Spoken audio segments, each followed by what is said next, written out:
to uh, Honorable Mentions. My name is Rachel, and I am the host of the show, and so I am excited to be your host this evening. If you are here, if you are in the chat, please say hello. Please say what's up. Please say I'm having a great time, or I'm having a terrible time, and so forth. I believe I'm sharing my screen. Am I sharing my screen, Matt? Am I? There we go. That's the screen sharing we all know and love. Again, if you're here in the chat, say hello. If you are not, of course, you cannot say hello, but I won't hold it against you because I don't, because it would be too many people to hold it against. I couldn't hold it against everyone who was not watching the show, but I can hold it for you if you are watching the show. Exactly. Please say hello. Please say hello if you're there, and we will have a great time together. I feel like I am killing it so far. I feel like I'm having a great time. We're here because every Wednesday night I like to sit in front of my computer. I like to stare into a small video camera of no great power, of no great effectiveness. I have just literally learned how to put a blanket behind me so you're not looking into my dining room. Change happens slow on this show, but happen it must. Today we'll be talking about a few topics. Again, if you like topics, the show is for you. If you like me talking, the show is for you. And if you like the topics we're going to talk about tonight, the show is for you. So again, if you are in the chat, feel free to say hello. Possibly no one is in the chat, which is fine. Then the show is just for me and Matt. We're just having a good time at that point. But I'd love for there to be a couple people, so feel free if you are hanging out, feel free to say hi so I know you're there. I have the chat open myself so I can see any comments you make while you make them. That is great. Hello, Pfeiffer. It's always good to see Pfeiffer. That means that everything is going great. Pfeiffer, I believe the last time I spoke to them, they were on strike. I assume they're still on strike unless they tell me otherwise. Pfeiffer is our official strike correspondent. That's right, we're about to make them officially our strike correspondent. The strike is over. Then hereby I undeputize Pfeiffer. I hereby make Pfeiffer not our strike correspondent, because how could they be our strike correspondent when they're no longer on strike? Congratulations, Pfeiffer. I hope you guys got everything you wanted, and I hope the boss man gave up everything they didn't want, and I hope it went perfectly. I hope that the strike went well. Really good news from them. Getting 2 paychecks they didn't budget for and spending them frivolously instead of smartly. That's what we want to hear. Here's to frivolous spending. Here is to not being smart. Frivolous spending and not being smart are, of course, the two major principles of not just this show, but of this channel. Speaking of, if you have not subscribed to us yet, feel free to do that right now. We love to have your money when you frivolously subscribe to us. That's how we know we're doing a good job. And everyone in the chat, if you are in the chat, please congratulate Pfeiffer on their new television. I assume it has every channel on it. I assume it has channels that the rest of us don't even know about. I assume it has all the colors, and again, some colors that we who don't have new phones or new televisions rather even know are a thing. So congratulations to Pfeiffer on that. Today we're going to be talking about a few subjects that you want to talk about, but otherwise subjects that I want to talk about. Because today has been a big week for me. I watched a lot of shows, I watched a lot of movies, I read a lot of memes, and I did a little bit of writing. So we can have the Rachel Stupid Writing Corner again. Pfeiffer is going to use VPN to torrent all the hidden channels. Again, we don't necessarily encourage torrenting, but do we discourage it on the show? I don't know. Talk to your God and see what they think, because we're not in charge of you. Only your God is, and again, that's only the God you choose to be that person. Only the God you've assigned that importance to. Otherwise, everyone else are just interlocutors. We have no power and no authority. Uh, Speaking of no power and authority, Only Murders in the Building is a show that Viper writes, God can't stop me from getting all this old anime. God has a lot of power. God is often said to be omnipotent, but it's true. God cannot stop you from watching anime. That's just a law of nature.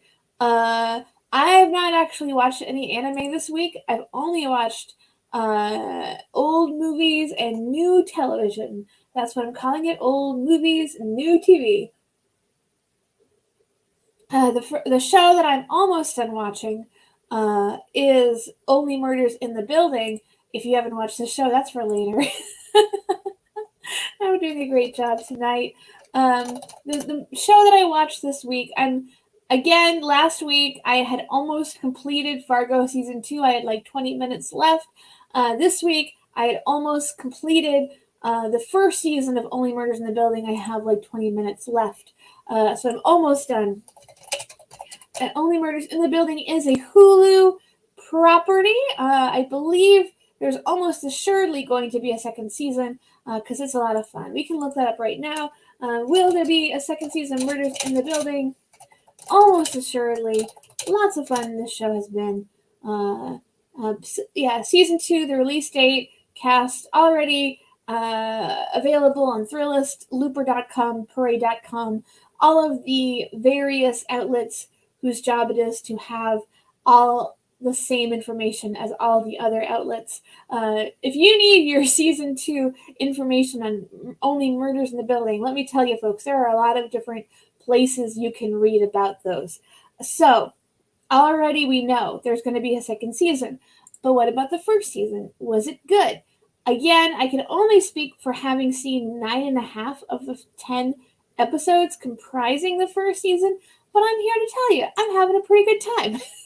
Unless the last 20 minutes of the last episode take a turn for the real incompetent, I'm having a real good time with this series. As you can see from the poster, or rather the key art, the promotional graphic, which I have pulled up for you all here.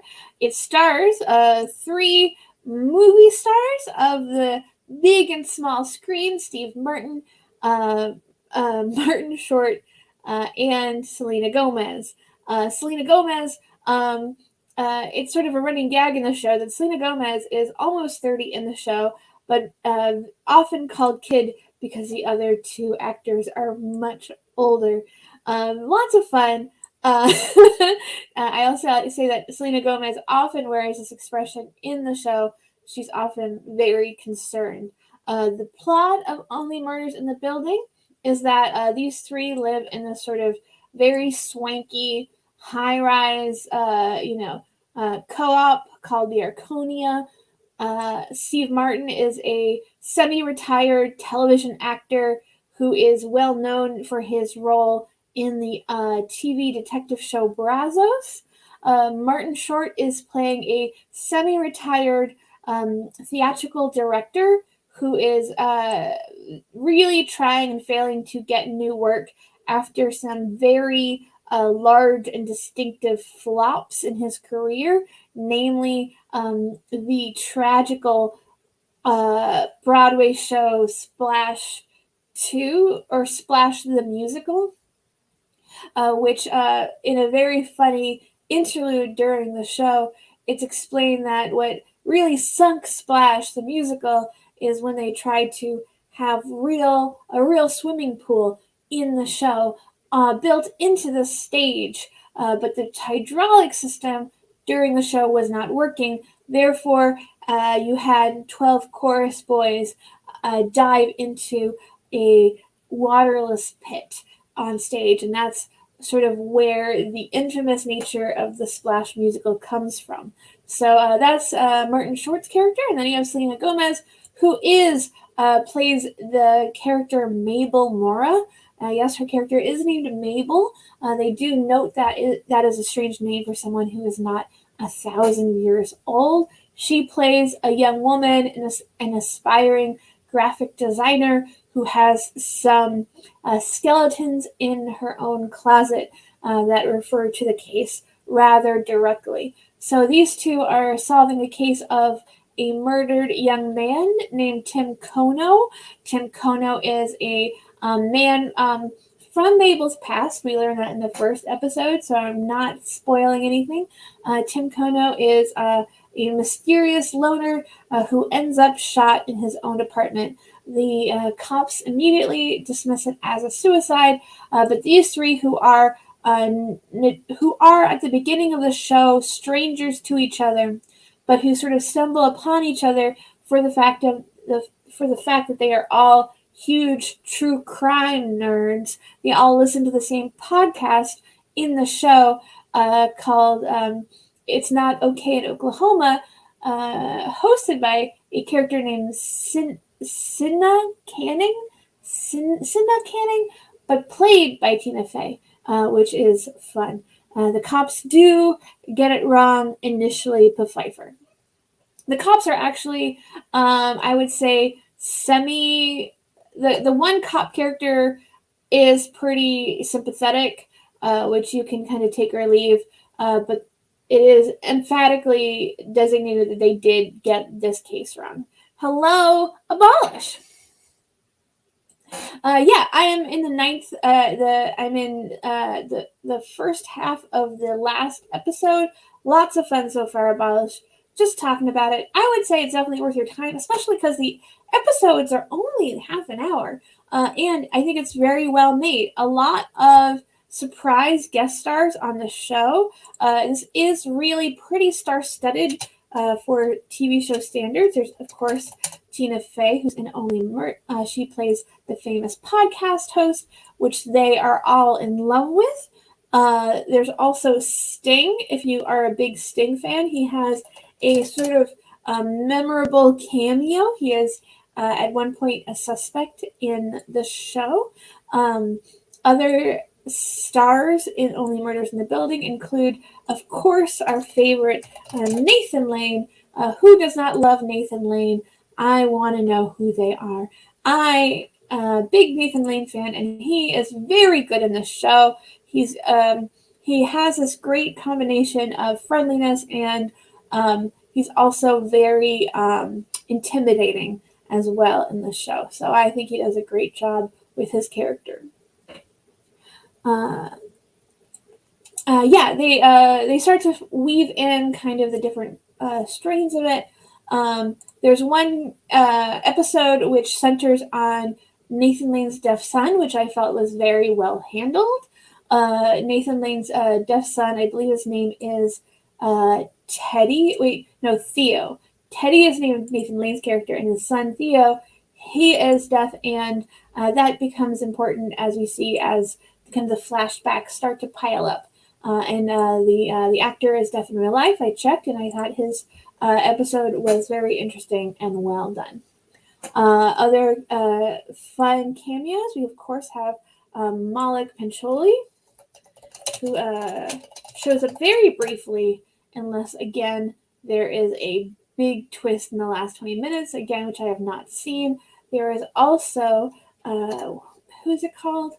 There's also Amy Adams. Amy Adams plays Steve Martin's love interest during the show, and she plays the first bassoonist in the New York Symphony Orchestra, and she and Steve Martin, their sparks are off the charts, as they like to say. They have a really good chemistry together, and they're really fun to watch together, and you are just having a good time. I think what makes the show, what elevates the show, as opposed to other sort of procedurals or other murder mysteries, is just sort of the melancholy, which I think suffuses the show even during its sort of light comic moments, I think that the show is particularly good at light comic moments, obviously, when headed by Steve Martin and Martin Short. I think Martin Short particularly has a lot of very funny, winning asides. But what I think is particularly interesting about the show is its sense of melancholy, which sort of suffuses the show. I think it's sort of ironic or an interesting. I know I'm saying the word interesting a lot. It's funny to have a show which is ultimately about sort of the murder of a young man, but which is centered on primarily two older men and them looking back on sort of their glory days and still sort of reckoning with their current status, like within the world. This is really about, Steve Martin, a former TV star, and Martin Short, sort of this former daredevil theatrical director, and kind of them sort of coming to terms with how to be themselves and happy and vulnerable and willing to trust again after making these huge mistakes in their past. So, and of course, Selena Gomez is sort of still recovering from something tragic which happened also to her. Even though she's much younger, she has arguably as much baggage as the rest of them. So it is an interesting kind of contrast between the loss of young life versus these two sort of these two titans of the screen and stage sort of coming to terms with themselves and where they are in their lives. And I think that ultimately is what is kind of the most compelling aspect of the show.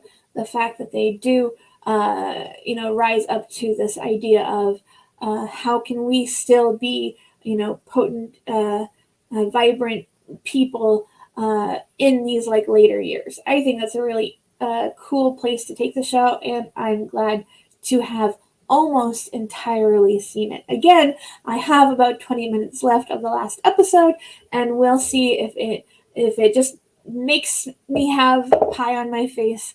You're like, wow, everything the last 20 minutes does totally undercuts everything I just said on my live stream. We'll see if it does. You keep combining Martin Short and Freeman in your mind. Martin Freeman, of course, is a hobbit.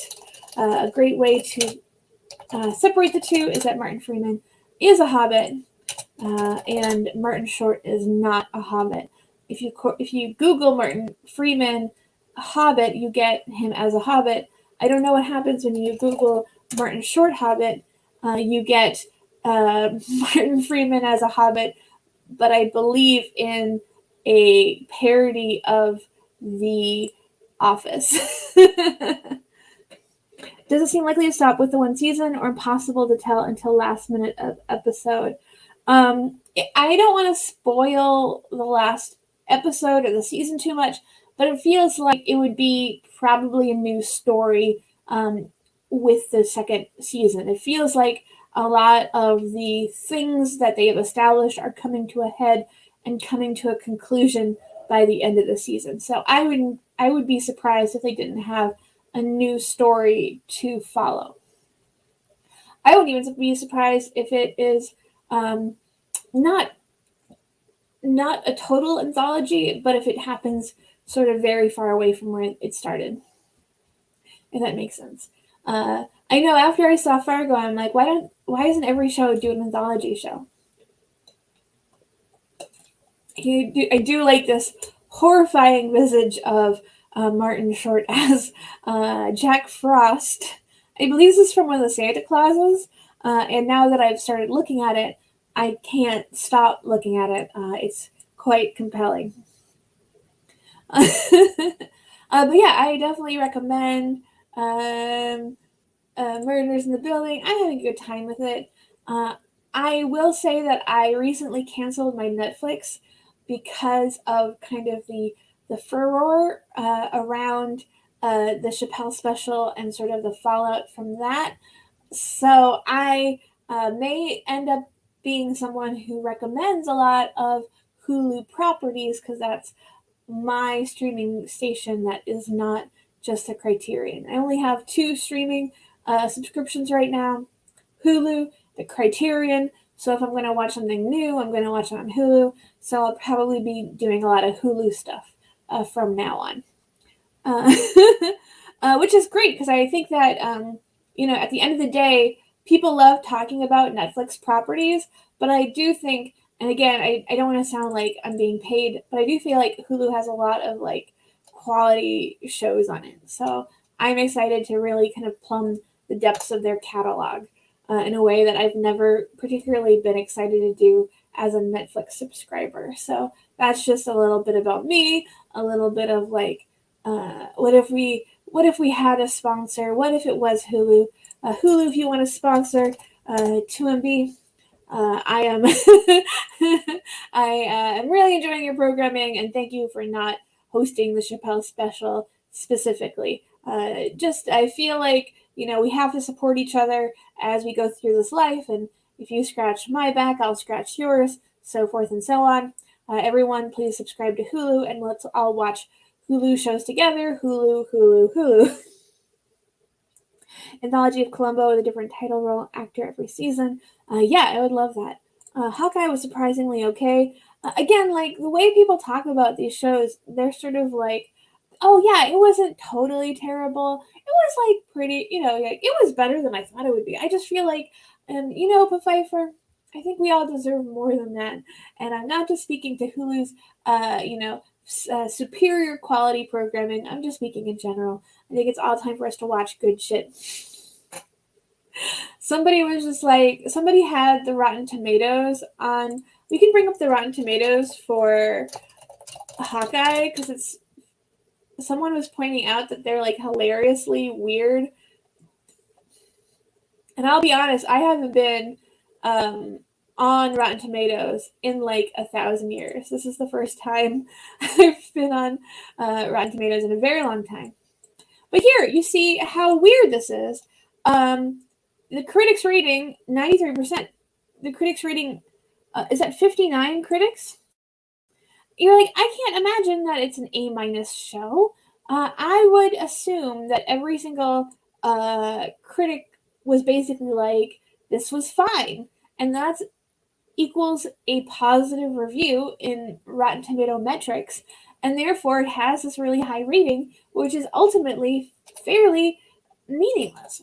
Now, if you go to Metacritic, let's go to Metacritic and see what they're doing over there. The Bebop, Hawkeye has a 64 on Metacritic, and I feel like that is probably much more in line with the actual sentiments of the critical response coming out. Apparently, Hawkeye is better, according to Metacritic, than House of Gucci, and they are both better than Welcome to Raccoon City. If you are involved in any of these properties, I'm glad that you are getting to work in a industry that you love, and I'm sorry about the poor ratings of your shows right now. Obviously, this is like a very I haven't been on Metacritic that much. Apparently, what you really want to see in theaters right now is King Richard or Belfast. The other ones are or Dune or The French Dispatch. I've seen both those. So the next ones, if I see it in theaters, will probably be Belfast or King Richard. But those are the big positive ones. Last Night in Soho, Ron's Gone Wrong, Eternals is at 52, Clifford is at 55, Ghostbusters at 45. So kind of a tough kind of bump in the road for a lot of movies out right now. Boy. And apparently Tiger King season 2 is awful. I can't believe I'm skipping the epic movie about the family that busts together. I feel like there should be, I feel like that should be a strike against the channel to even say those words together. The family that busts together should not be a phrase I should be allowed to say on Twitch. I feel like we should be banned from Twitch for saying that.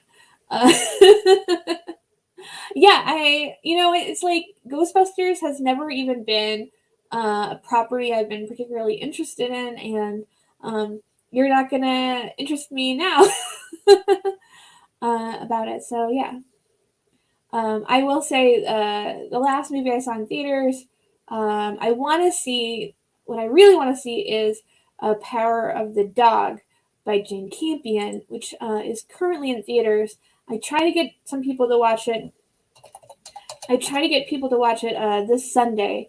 Everyone flaked on me, but I'm hoping that I have more luck this week, because why wouldn't I have luck getting people to watch a movie with me this week just because it's Thanksgiving weekend? I think that the power of Campion, the power of dog, Campion dog. I don't know. I'm having such a hard time saying. Is Campion even not on here? Movies, Jane Campion, power of the dog. The power of the dog. Apparently, you have to be very specific about what you put into the search engine of Metacritic. If you put power dog Campion, it's like, what are you talking about? And I'm like, I'm talking about Power Dog Campion. Obviously, the movie we all want to see, Power Dog Campion. Power of the Dog stars Benedict Cumberbatch, a man that I am totally neutral about, but ultimately, arguably my favorite Power celebrity couple. I, of course, am talking about Jesse Plemons and Kirsten Dunst. They met on the set of Fargo, apparently one of two different celebrity couples, the other one being Ewan McGregor and Mary, the woman who plays Huntress from Harley Quinn. But the first couple who got together based on Fargo, based on being actors in the show Fargo, are, of course, Jesse Plemons and Kirsten Dunst. And now they are in this movie together. It has a fabulous rating, and I'm quite captivated by it to see it. I just realized the other day that there's actually a bunch of Campion films on Criterion streaming, so probably in the next 2 days I will be catching up on my Campion, probably watching Bright Star, In the Cut, and maybe even Portrait of a Lady, depending on what they have else besides the first two. Jane Campion is, of course, one of our great filmmakers, which I'll actually be talking about her a bit later for Rachel's Stupid Writing Corner. But that's about Murders in the Building and sort of what's out right now. How's everybody doing in the chat? Feel free to say hello. Feel free to say hi. Feel free to say, I'm tired. I am next going to talk about some movies that I saw on Criterion. So if you like movies that are made at least 20 years ago, that are not blockbusters, that are not four-quadrant tent poles meant to sustain Hollywood for another year, then this is a segment for you. I actually watched 3 movies in the last few days. Tom of Finland, Daddy and the Muscle Academy, and A Bigger Splash. Now, Bigger Splash, I am referring to a documentary made in 1973. There are actually 2 movies called A Bigger Splash. This was confusing to me initially. So there's apparently a Bigger Splash film made from 2015, which is a remake, I believe, of La Piscine, or The Swimming Pool. Now, I do not believe that The Swimming Pool from 1969, I don't believe that it has any sort of connection to A Bigger Splash, which is the name of the painting by David Hockney.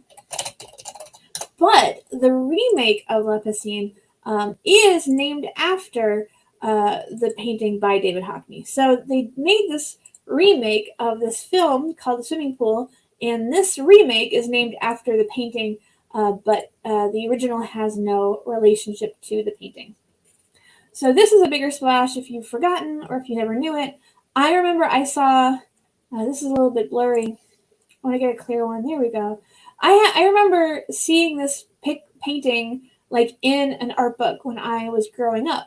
And I immediately thought it was like one of the coolest things I'd ever seen. And I've thought about it, off and on ever since. It's a really interesting portrait of someone, diving into the water. in front of this building. And what's really cool about it, and which one of the cool things, besides its composition and its bright colors, and its interesting perspective, is that David Hockney, while talking about it, will talk about the fact that drawing the splash took up the majority of his time compared to the other elements of the painting, even though the building is like this permanent feature, and this splash lasted like a second and a half. And he's like, I took great pleasure from the fact that I got to spend 2 weeks painting this moment in time, which took, a second.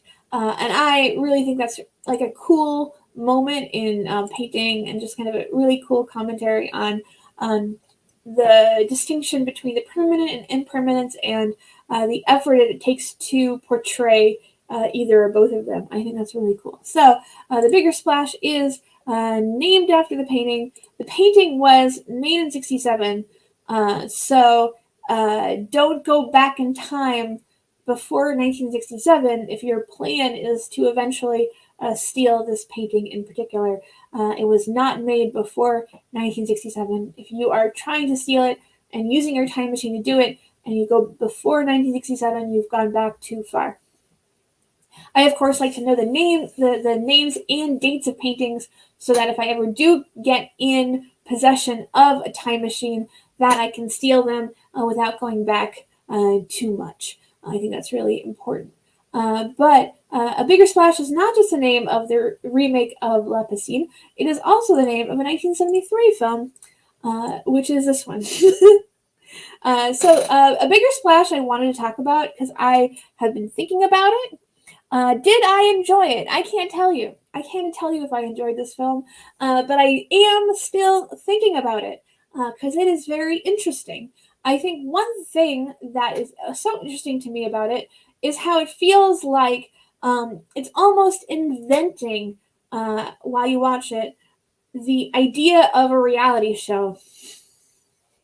Yeah, if you see that painting being painted, you've gone too far. A Bigger Splash is almost a reality show, if not in cadence, in concept. So basically, you have David Hockney, and you have his sort of inner circle of painters, of interior designers, of gallery owners, of hairdressers, and like his circle of friends and acquaintances and his lovers. And they are playing themselves. They're in the movie as themselves, like a documentary, but you get the sense while you're watching the film that certain scenarios are invented for the purposes of the film, much like a reality show will sort of invent, Kim Kardashian, has to do this shoot, or has to do this movie shoot, or has to do this film shoot. They're, plausible, possibly, related to the truth events, but they are also clearly, invented for the purposes of filming. So it has sort of the conceptual area of a reality show. Now, it doesn't have the cadence of a reality show. It doesn't have the bumpers. It doesn't have, like, the confessionals. It doesn't have the music. So it sort of occurs to you while you're watching it that it's this very kind of curious, semi-autobiographical, semi-fictionalized portrait of an artist. The other thing is that even though it may remind one of Keeping Up with the Kardashians, it only reminds one of Keeping Up with the Kardashians if you imagine that Kim Kardashian or her family are great artists. During A Bigger Splash, you see the creation of, arguably, I think his... the portrait of an artist, Pool with Two Figures. You see him working on this painting and actually finishing this painting during the movie. So it's like it's like if you watched an episode of Keeping Up with the Kardashians and Kim was just like working on a painting that ends up being one of the most important paintings of the 20th century. It's like that. Abolish says a lot of the ingredients were there avant la lettre. But yeah, people have brought up that this was parodied in BoJack Horseman, but when you see it in the movie, it's like really gorgeous. In the movie, it's like huge. It's a huge painting, and immediately, you're impressed by the fact that if you were in the same room as this painting, it would be incredibly impressive and incredibly transportive. It's just a really gorgeous painting, just by virtue of just watching people in the movie be near it. It really is striking.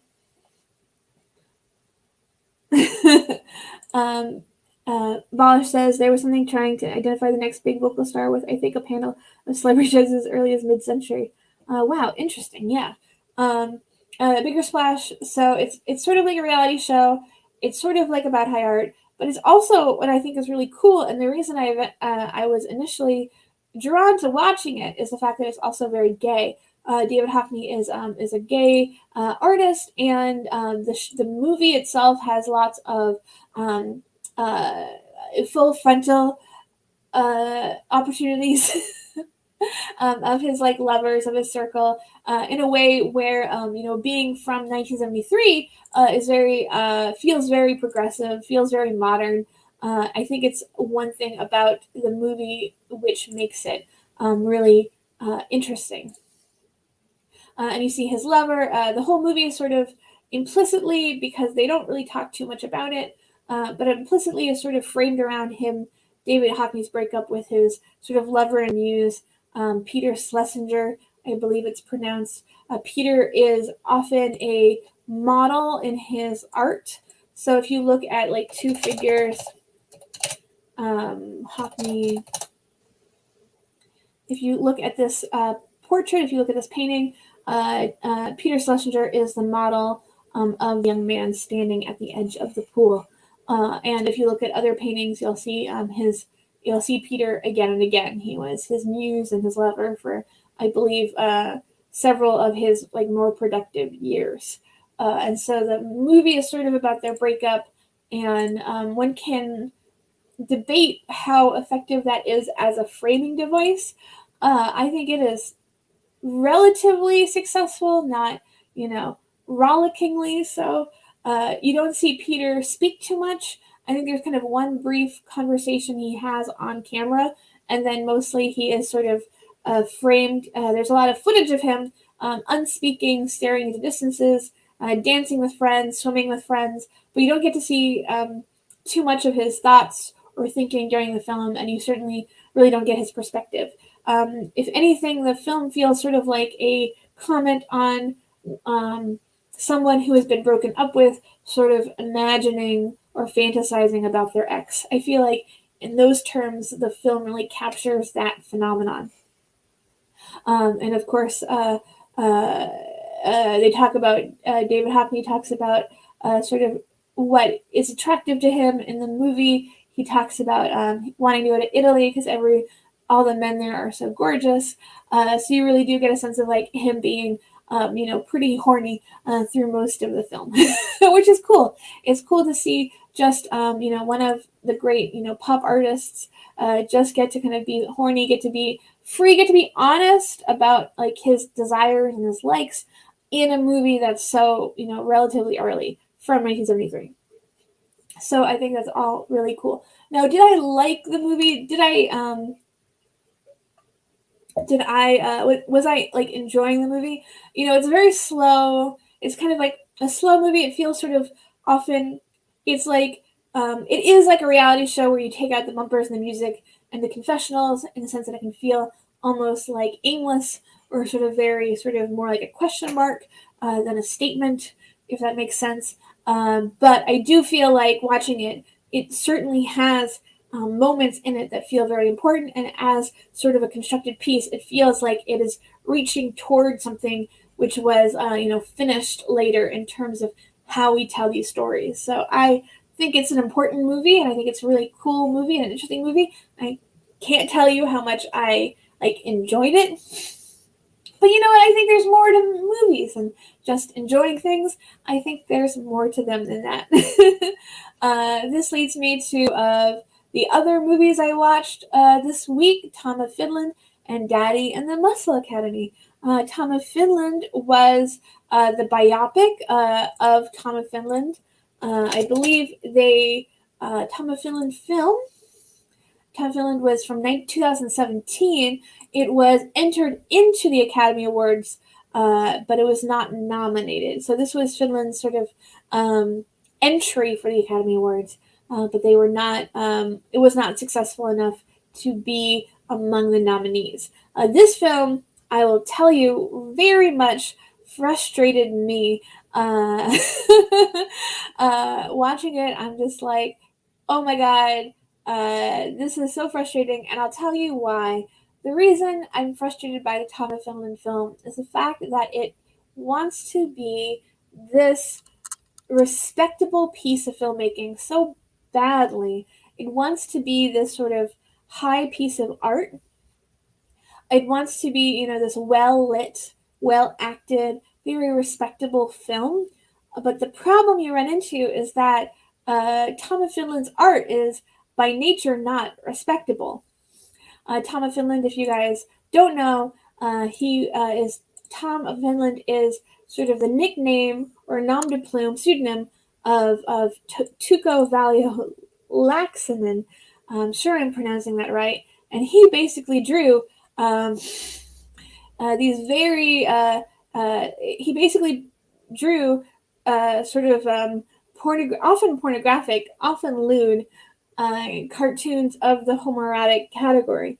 So what happens is that in the Tom of Finland biopic, they'll have these like very like Oscar baity kind of moments of of great of where people are very serious about each other and around each other, and they speak very seriously, and there's lots of drama. But then you like look at the photos, and then it sort of becomes, or like you look at his drawings, and it almost becomes this weird like Mitchell and Webb sketch where like the tone of his drawings, which are very like playful and sexy and again lewd, are all at odds with the essential tone of the film as like this Oscar picture. Like they're trying to make this Oscar picture, but like his art, his output feels like it's constantly subverting the attempted tone of the film.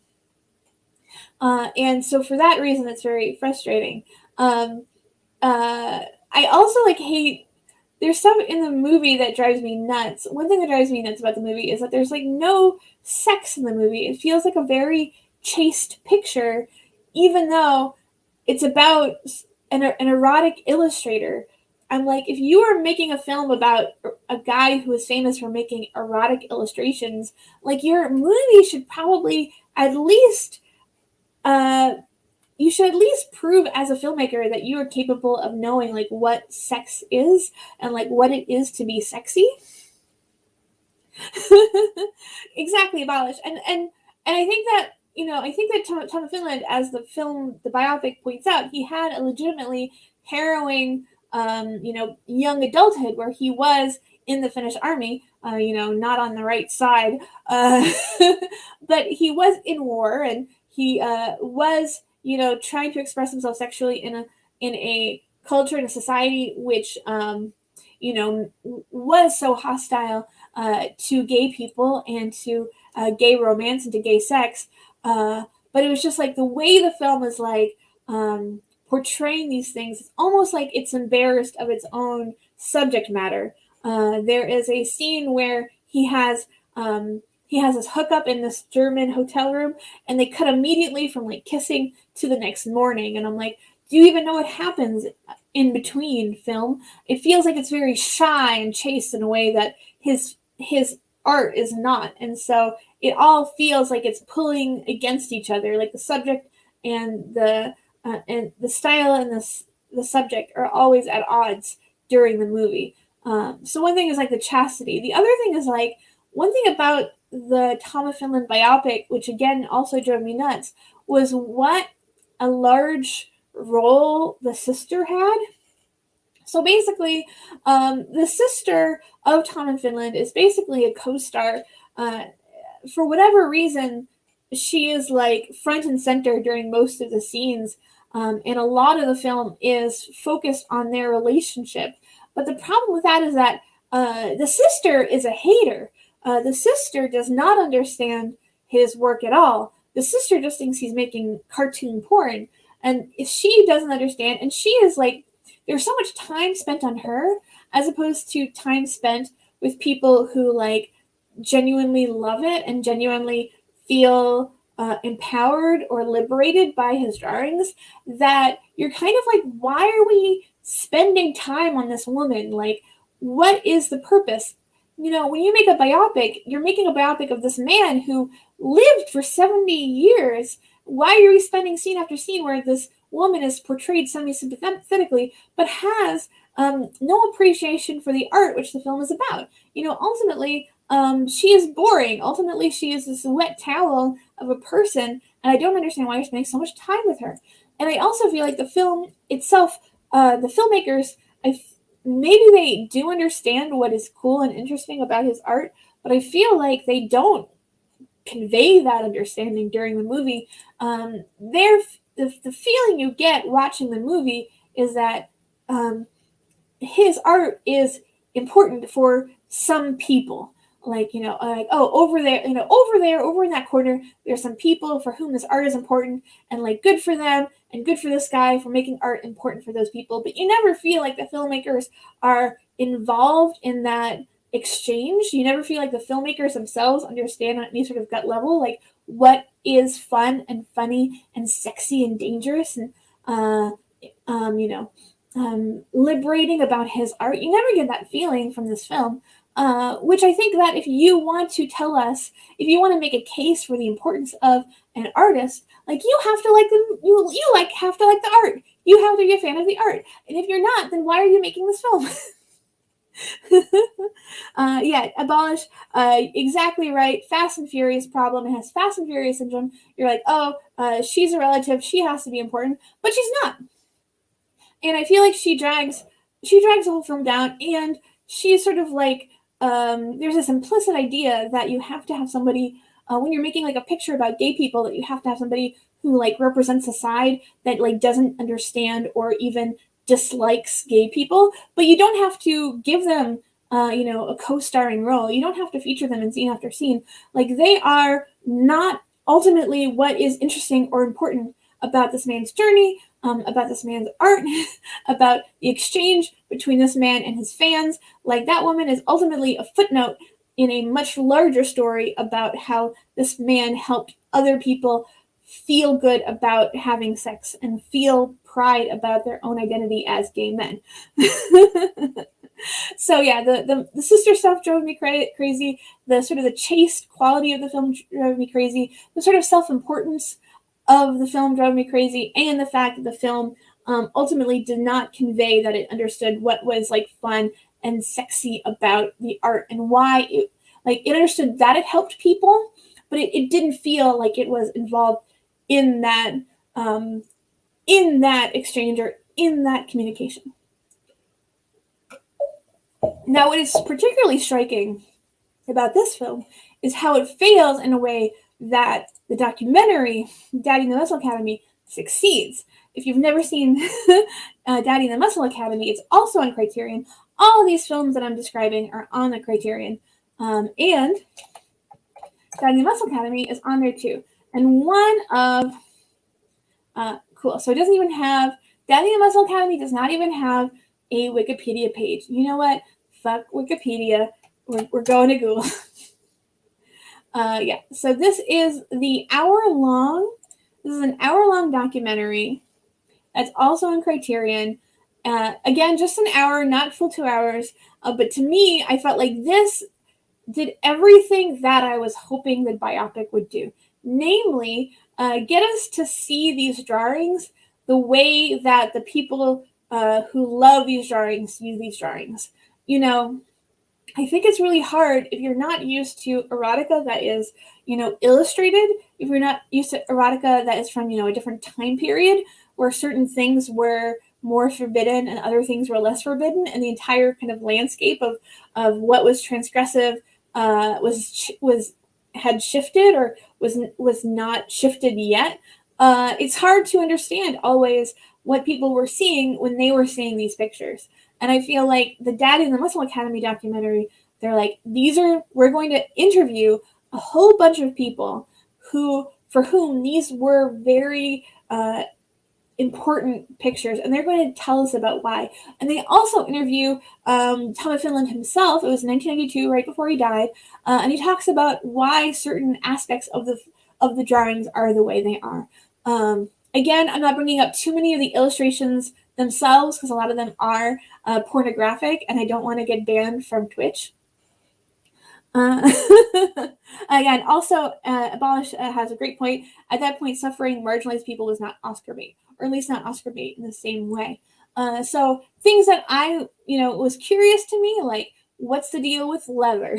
What's the deal with leather? Like, what's the deal with all this leather? I imagine Seinfeld, I assume Seinfeld would not understand Tom of Finland. I assume that he would not get the deal of the leather. But one of the first interview topics of the film is about why leather is so interesting. And like leather feels like a second skin. It molds to your skin. It leaves a scent. And you get from the horse's mouth, from Tom of Finland, is describing about what is so sexual and sensual about leather. And I've never even thought of leather before. Really, that much? I'd be like, oh, leather, it's bad for the animal. But I haven't thought about, all like the sensual qualities of leather. So immediately in the documentary, we're already diving into why leather is kind of the point of a lot of these pictures.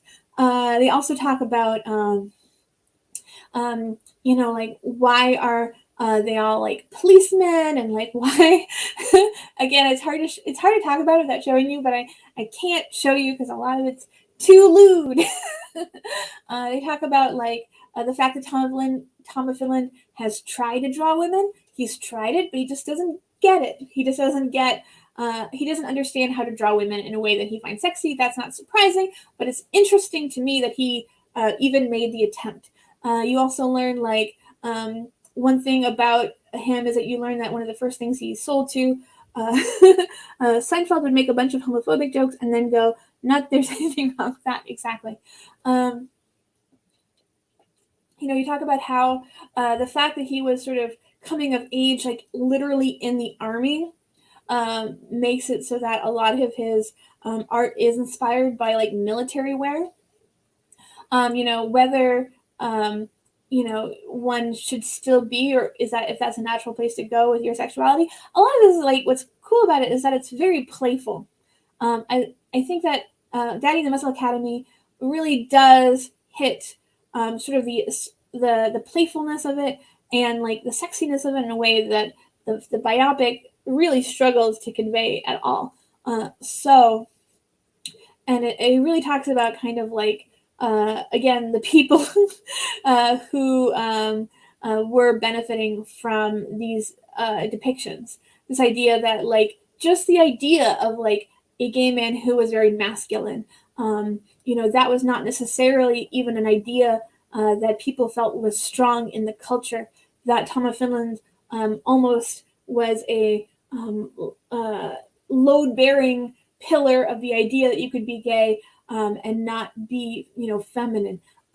So things that we take for granted, or at least I take for granted now, I think that he was, and the people around him who were inspired by him were really instrumental in establishing this idea of this very masculine ideal of a gay man. So that stuff is all very interesting to me. And I felt like, again, compared to the biopic, the documentary is where you want to go if you feel like this feels like, for me, it's, going into the past, it often feels like another country where I'm like, cool, I've seen these pictures, but what do they mean? Why are they important? How do they speak to people? What about them speaks to people?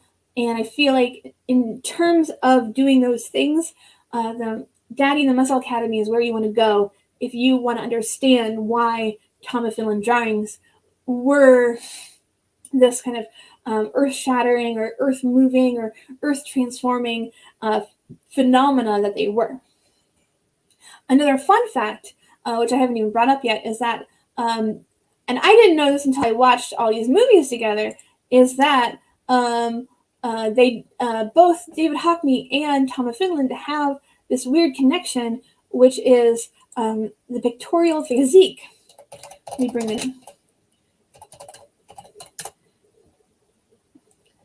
So is it physique? I think it might be physique pictorial. So physique pictorial was this basically homoerotic magazine of homoerotic images, which were able to skirt obscenity laws because, of course, being gay, a huge hassle, until the, you know, definitely for most of the 20th century, still now, but even more so, to skirt obscenity laws, they produced this magazine which purported to be a weightlifting magazine, actually a homoerotic magazine. And it even had, and I love this, Physique Pictorial was published in Los Angeles by Athletic Model Guild, an ersatz modeling agency that provided cover for the publishing of the magazine and the sale of photographs and film strips through the magazine. So they had a whole operation to basically cover up the fact that they're making this magazine full of pictures, which would otherwise probably be illegal. So I think that's so interesting. And the connection that Tom of Finland and that also David Hockney have to the Physique Pictorial, Tom of Finland sold pictures to the magazine. He had a lot of his art and illustrations featured in the magazine. And David Hockney, if you go to David Hockney painting for his diploma, David Hockney painting diploma. So this painting is not just any painting. This is a painting that David Hockney made called Life Painting for Diploma. He had to make this painting to graduate art school. They're like, you're not allowed to graduate unless you paint a female subject. And David Hockney's like, fuck you guys. I am already becoming important as an artist. I am already raising the profile of this school and of myself, and I'll draw what I want. But I will draw a life painting, but it'll be on my terms. And he drew this a life painting for diploma, and as you can see, it's almost definitely from a Physique Pictorial. Like the word physique is right in there. It's clearly a homoerotic model, and clearly drawn from Physique Pictorial. I think other places on Wikipedia have mentioned David Hockney being a fan of the magazine, so you can almost definitely nail this as being a painting inspired by the cover or one of the pictures therein of this magazine, which I think is so interesting because I didn't even think of. I thought of David Hockney and Tom of Finland being two important gay artists during the 20th century. I didn't even know they had this connection of this particular magazine in common. So I thought that was really cool. I do think that's really important for me. Like I've been reading a lot of gay novels and watching a lot of gay movies. I think it's really cool and important, at least to me, both being a subject of my interest and also just feeling like somebody needs to, including myself, just needs to be aware of gay history, because I feel like I think there's this weird cultural amnesia that happens for everything, for absolutely everything, but particularly in including gay art and gay culture.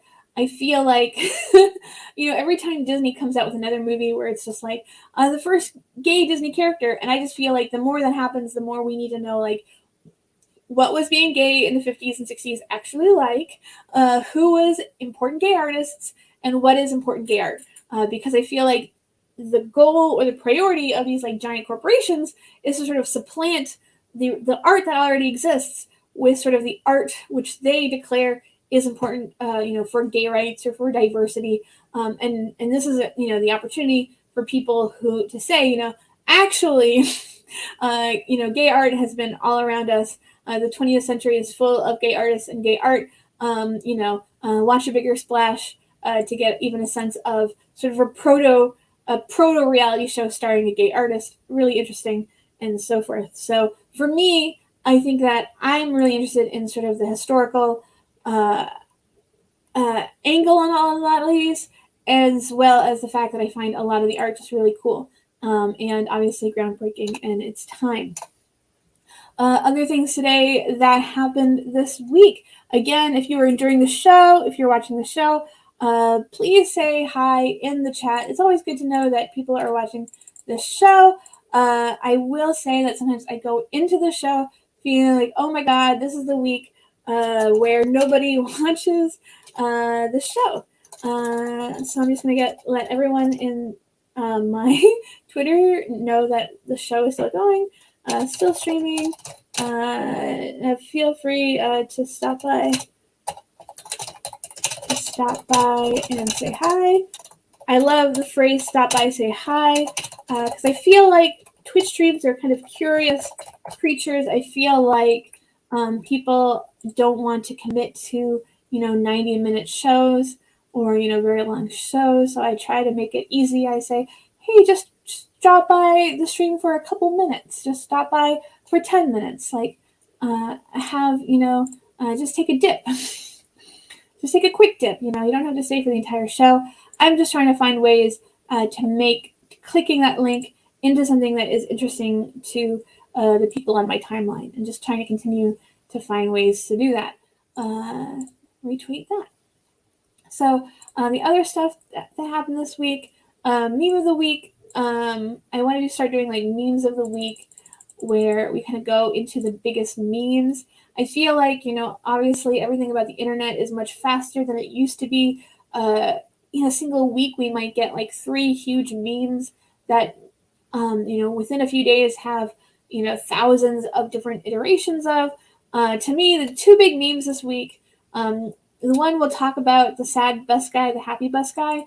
A runner-up to this was probably the NFT pennant, what's it called? The plank, the pennant square. Is it the pennant square? I forget. Not pennant square, not the checkered square. I'll remember it later. The 2x2, the pennant square. Thank you. I'm an idiot.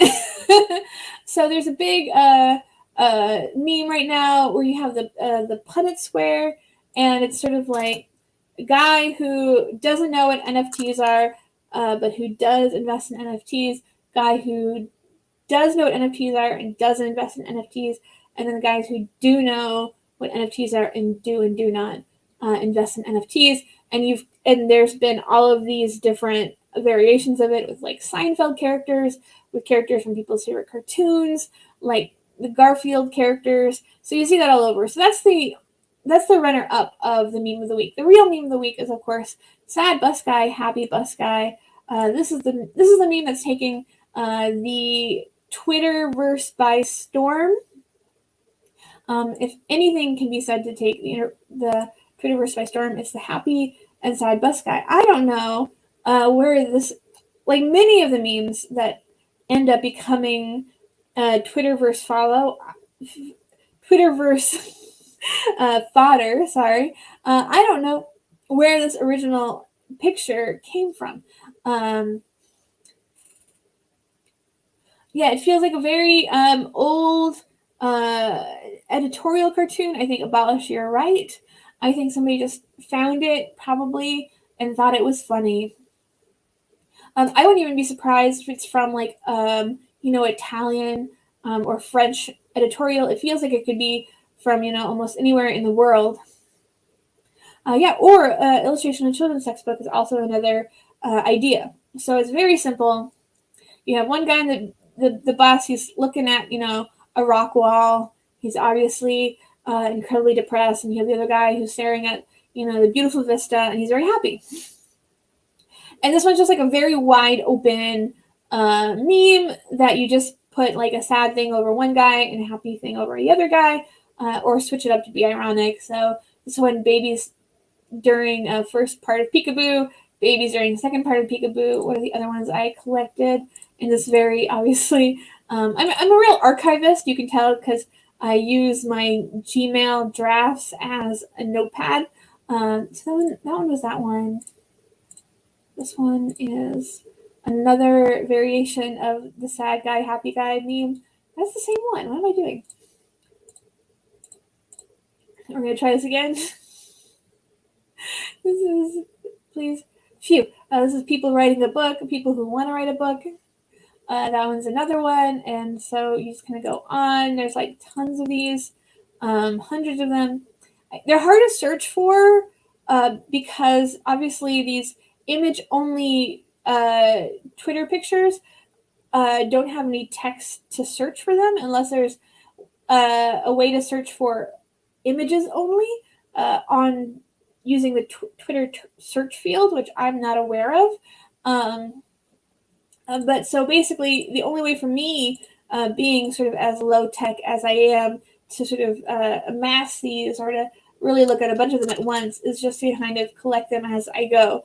So yeah, there's like 100 million variations of these. A lot of them are doing quite well. This one has 44.5 thousand likes. A real big player in this particular meme. Looking at the bad window, looking at the good window. I'm browsing a bit on Know Your Meme. That's one way to look at multiple at least. Yeah. Know Your Meme, I would say, I often don't use it just because, I don't know, I don't really see myself or think of myself as like a archivist or somebody who needs to like look into the histories of these individual memes. But definitely for somebody for whom that is a priority, the Know Your Meme website is probably arguably one of the more important sites out there right now. And again, this is all happening so fast. This one I suspect will sort of burn itself out within, the next, I would say it's been a few days already. So I would say within the next 3 days, 2 or 3 days, I would say it's going to have a massive plummeting return of sale on it. I would say within the next 2 or 3 days, you're going to see way fewer of these. You'll only see ones that are sort of like taking advantage of the fact that the traffic for them has gone down so much. You might see very pointed ones of those. You may also see ones that are combining it with other memes. I think I saw one that combined it with like the guy in the corner meme. If you don't know the guy in the corner meme, it's like there's like a guy in the corner of a party. It's like, nobody knows I'm here. So I've already seen it be like remixed with other memes, and I assume that'll happen more and more, and you'll see fewer and fewer instances of just this meme sort of in its unremixed, in its pure form. So yeah, that's the meme of the week. The two guys on the bus. I assume next week we'll have a brand new meme that is blowing up the charts. I do like the idea of like a Billboard Top 100, but just for memes. You're like, number one. I imagine I sound like Casey Kasem. Like, number one, we have the brand new meme coming at you. Number one, it's the sad girl on the weird hill. First time number one. Let's give it up for a sad girl on a weird hill. I actually think that would be a really good idea for a radio show. So if you are Casey Kasem, or if you know Casey Kasem, or if you know of Casey Kasem, please get back to me. Pure uncut memes. Mwah. Cool. So what else do we have on my list of things to talk about? Meme of the week, we talked about him. Let's get into Rachel's stupid writing corner. We can do that. I haven't written too much this week. I've written 2 things this week. One thing is already published. I'm trying to remember the word medium. Medium at Rachel, at Raj Andelman. I'm sorry. So 2 days ago, I posted this article. I'm pretty happy with it. It's doing pretty well. Oh no, link deleted. Sorry, Pfeiffer, you didn't get into the link for you is not working. But this one was the one I worked on 2 days ago about Who's Afraid of a Gay Male Film Star. Sorry, I'm not talking very well today, but basically, there's this idea that I think it's hard to be out and also a successful film star. There's this idea that people who want to continue to get work, who want to continue to be seen and perceived as like male leads, will either be straight or closeted. So I did like a quick, almost sort of very informal poll on my Twitter the other day about who the biggest out gay male film stars are to people. So the ones that people said were Ian McKellen, Matt Bomer, Alan Cumming, Lee Pace, Neil Patrick Harris, Luke Evans, Zachary Quino, with Dan Levy and Bowen Yang sort of pulling up the rear as the heirs apparent. And for me, the argument, partly or mostly the argument of this article, is that our biggest gay male film star of the moment right now is Ben Whishaw. It's funny because I don't think of Ben Whishaw as a household name. I don't think of Ben Whishaw as a household name, but I do think of him as probably the biggest out gay male film star in the world. As I pointed out in the essay, he plays Hugh Grant's lover. He's in the Bond films. He plays a dad in Mary Poppins. He plays the lead in several films. And he's, of course, Paddington. Who doesn't love Paddington Bear or Paddington 2 Bear? I assume that every time there's a sequel, the sequel becomes also Paddington's new name, so that Paddington is Paddington 2 and Paddington 2. To me, that would make the most sense. But I think Ben Whishaw is probably, in my own imagining, the biggest gay male film star who's out in the world, and that we all just need to acknowledge that. And also, we just need to do a better job, by we, I mean, of course, Hollywood, in making sure that our parts for, that they are, what's the word? They are investing in and launching the careers of more out gay actors. And I just think that's something that needs to happen because it helps affect both the type of stories which Hollywood tells and how well they tell them. And I think that is, I think that is important in terms of a industry which sort of prides itself on being one of the most important instruments in storytelling in our culture. If you only have straight people, you're just going to be having straight people who do better and less good jobs at pretending to be gay, and also to not have their experience when you're shaping these narratives in the first place. And it's sort of partly the article was inspired by Eddie Redmayne apologizing for starring in The Danish Girl, which is, of course, a movie about a trans woman, and a movie which Eddie Redmayne said he made with the best of intentions. Eddie Redmayne is, a cis male, but now he feels like it was a mistake on his part. Eddie Redmayne, I think of as an actor who is sort of, handsome. I don't know. I think of him as generally doing like a competent job. I don't think of him as one of our great actors. And I think it's almost strange how almost unavoidable he is in the films. I also think that here's a picture of Eddie Redmayne in case you have forgotten what Eddie Redmayne looks like. He is, I've watched on the plane one of the Fantastic Beasts movie. It occurred to me as completely forgettable. It occurred to me that he was completely forgettable in it. We also watched 3/4 of the movie where he plays Stephen Hawking. I did not care for that movie very much, and I feel like it's weird. I feel like there's moments in the movie where it's just impossible, at least for me, to forget that it's just a completely able man pantomiming being a disabled man. And that's just hard for me to forget. And I feel like also like on a certain level, people who are able or people who are cis are just not able to always be the best arbiters of what even a good performance is. To me, this felt like sort of a weird pantomime, and I can't imagine how weird it is to watch these as a disabled person or to watch The Danish Girl as a trans person. It must feel like at a certain point that Hollywood is just sort of taking your life and making it this weird farce, which is then treated seriously, which then lends itself to your reality sort of being kind of undermined by an industry that prides itself on telling stories in a way that aligns with or sort of has some sort of relationship with authenticity and with stories that need to be told. So for me, this guy is like, The Danish Girl is like not the only movie where I'm like, why is he there? I'm like, what is his deal? I'm not sure I like it. I also saw him in Pfeiffer points out in the chat that the only good part of Fantastic Beasts is the platypus rat.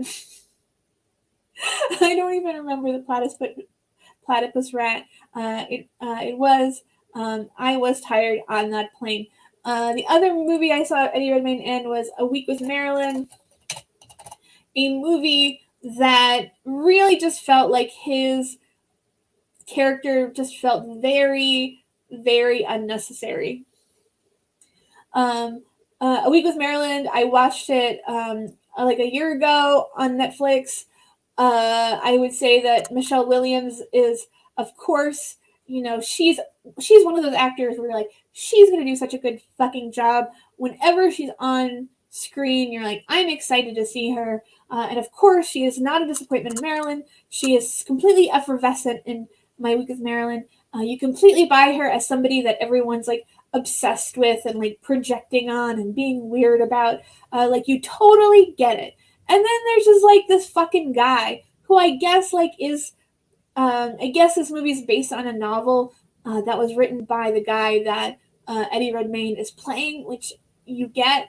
Like I'm like, I get that he is, in his mind, he is ultimately the narrator and sort of point of view character of the story, but you're also just like, I don't care about you, Eddie Redmayne. I don't give a shit about this character at all. And if you wrote your own story and I don't give a shit about you, then that's too bad. Cut him out of the movie. I want to see the Eddie Redmayne-less cut of My Week with Marilyn. Again, impossible to tell if it, there's not necessarily like a good way to do this job of what this feels like, this hanger on of a character. But Eddie Redmayne doesn't make the case either. So you're just like, here's a guy I primarily know from movies where I'm just like, why am I watching you? Or I know I'm watching this movie, but also like, why am I watching you in this movie? So that's kind of how I associate with Eddie Redmayne most of the time. Obviously he's sort of good looking, but I do feel like to be a movie star, there needs to be a little bit more, and I don't know if I've ever seen it from him. So, not to spend the last 10 minutes of my show just ranting about fucking Eddie Redmayne. I think we all deserve a little bit more than that. So that's Eddie Redmayne. So that is like one of the things I wrote this week. The other thing I wrote this week, and I don't know where it goes, and I don't know if anyone will take it, is I wrote this story, or I felt there are pieces where I feel like I barely wrote it. There is this piece that I feel like I barely wrote it called Jane Campion Faces the House Unsuperheroic Activities Committee. And it's basically what I did is I took like a transcript, I think, of Pete Seeger at the Un-American Activities Committee, and I just sort of changed it so it's Jane Campion. For those who are not familiar, Jane Campion was recently interviewed about her feelings regarding whether she would ever direct a superhero movie, at which point she said that they're stupid, which I think is very funny. And so this document sort of imagines, like, what if she had to go in front of a whole committee, a government-funded committee, and kind of explain whether she was or is not or has ever been, an anti-superheroic movie person, if she has subversive tendencies. And I think that's like a funny concept. I don't know if I did particular justice to it. I don't know if anyone will want it. I tried to submit it to McSweeney's, at which point I learned that McSweeney's is not taking submissions for the Thanksgiving weekend period. So that's what I learned this weekend, or that's what I learned this week. And so I don't know if this will feel too weird or outdated or not, on the pulse of culture enough by the time they're taking submissions again. But we'll see. We will see. So that's kind of the two things I wrote this week so far. Only Wednesday, so more time left in the week to write some shit. And that's my Stupid Writing Corner. That is most of the stuff that we've gone over already. Again, if you are enjoying the show, feel free to consider subscribing to the channel. We do appreciate it. We also have a Ko-fi. We also have a Patreon. We also have a merch store. We have all of these great things. Obviously, the times are a changing. People are going back out. People are getting less scared of bringing home a plague that will kill them and their loved ones. So things have changed since we started this channel. That said, if you are still enjoying our programming and you want to support us, there are multiple ways of supporting the channel and the work that we do here.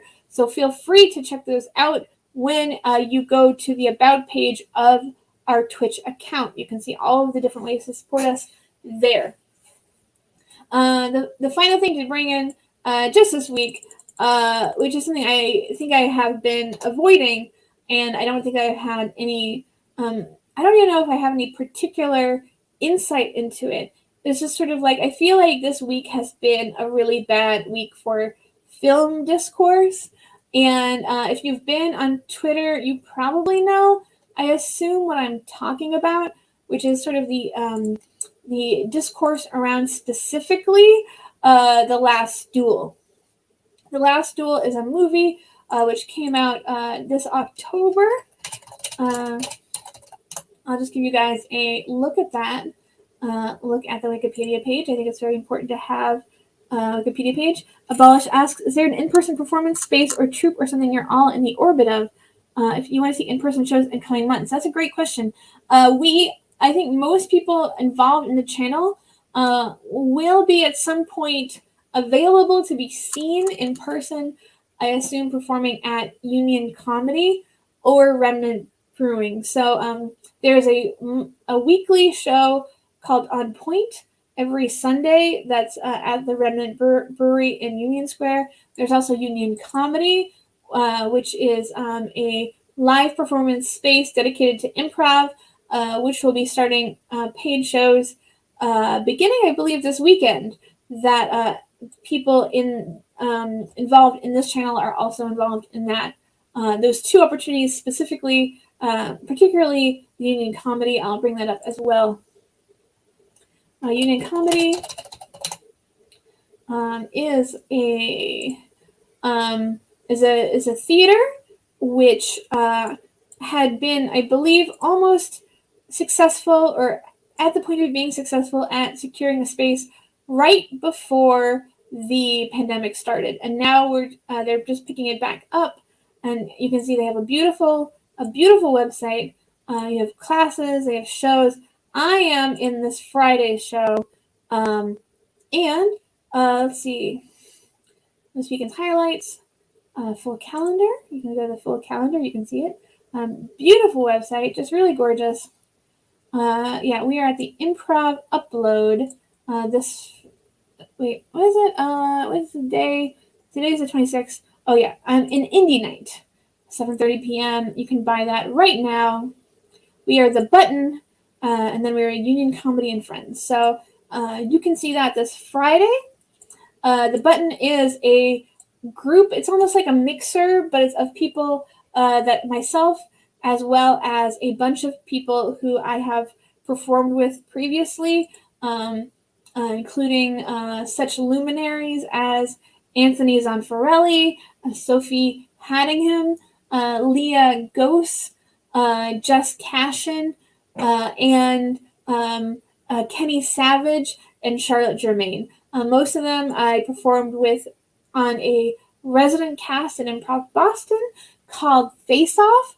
Face Off is disbanded, so this is a great chance for me to get to perform with many of those people again. So I'm very excited for that. So that is this Friday at 7:30.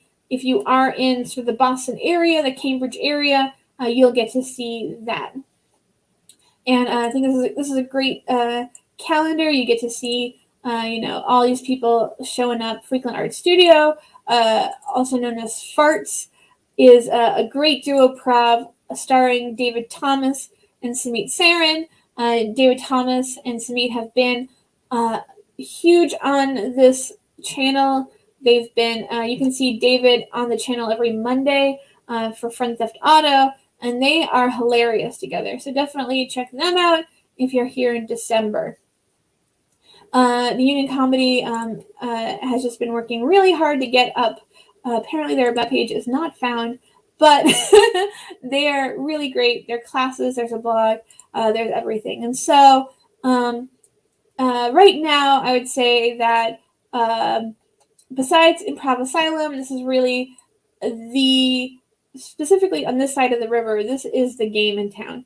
So definitely if you like improv and want to see shows, stop by Union Comedy. They have some great shows, including one that I'm in this Friday.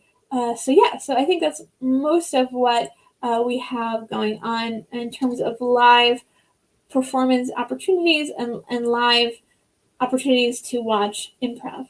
And again, I love their website, super fun. And Ben Scria, who is one of the executive producers of this channel, is also one of the founding members of Union Comedy. So On Point is also going to be there once a month. So that's awesome. So those are some live shows. Those are some live opportunities. So we're coming up to the end of this stream. I'm about to log out. Before I do that, I just want to give a huge thanks to Matt Fear, who is always, every week, a loyal wonderful tech who has been helping tech the show from the beginning, also one of our executive producers. So give a big thank you, Matt Fear, in the chat if you're still there. Otherwise, I'm going to get you all out of here in time to say hello to your cousins, to your relatives, whoever you happen to be in the same room with, in the same house with, this particular Thanksgiving long weekend. I hope you guys have a great Thanksgiving. I hope you have a great Black Friday, and I hope you have a great Saturday and Sunday as well. I will see you guys next week. This has been Honorable Mentions, and I am Rachel Andelman, and have a great weekend. Good night, everybody.